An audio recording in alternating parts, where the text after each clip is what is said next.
Кина ги прави последните подготовки за прославите на престојната Нова година. Пролетниот фестивал или кинеската лунарна Нова година, која започна на 7 јануари оваа година, традиционално е најважниот фестивал за кинескиот народ кога се зборува за семејните собири.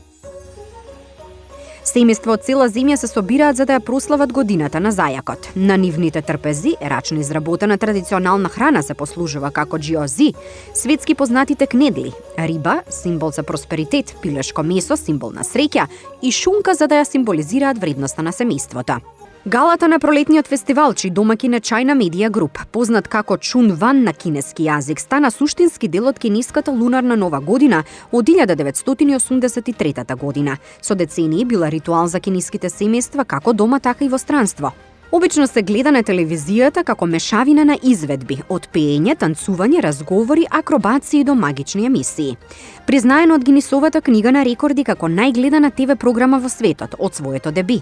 Повеќе часовната гала програма може да се пофали со милиарди гледачи секоја година.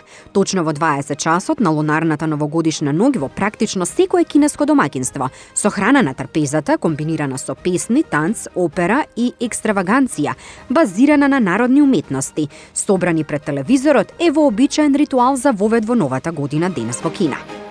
2023 година ќе биде година на зајакот. Неговата официјална маскота Ту Јанјуан за галата на пролетниот фестивал на China Media Group во 2023 година ја отелотворува уметничката иновација и пренесува топлина и надеж за подобар живот.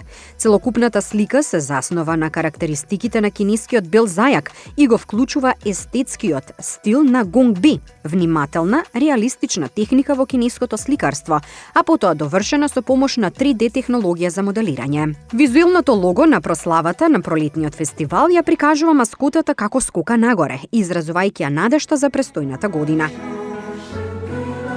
Пролетниот фестивал обраќа големо внимание и на музиката. Всушност, China Media Group продуцираше една многу популарна песна. Во песната се вели дека надежта и солидарноста меѓу луѓето може да ги надминат секојдневните предизвици на животот. Кинеската Нова година стана дел од западните традиции, исто така по јавни прослави се организираат низ главните градови на патот на свилата. Во Рим, некои јавни превози се украсени со зајакот Ту Јуан, кој ги поздравува италијанските пријатели во главниот град.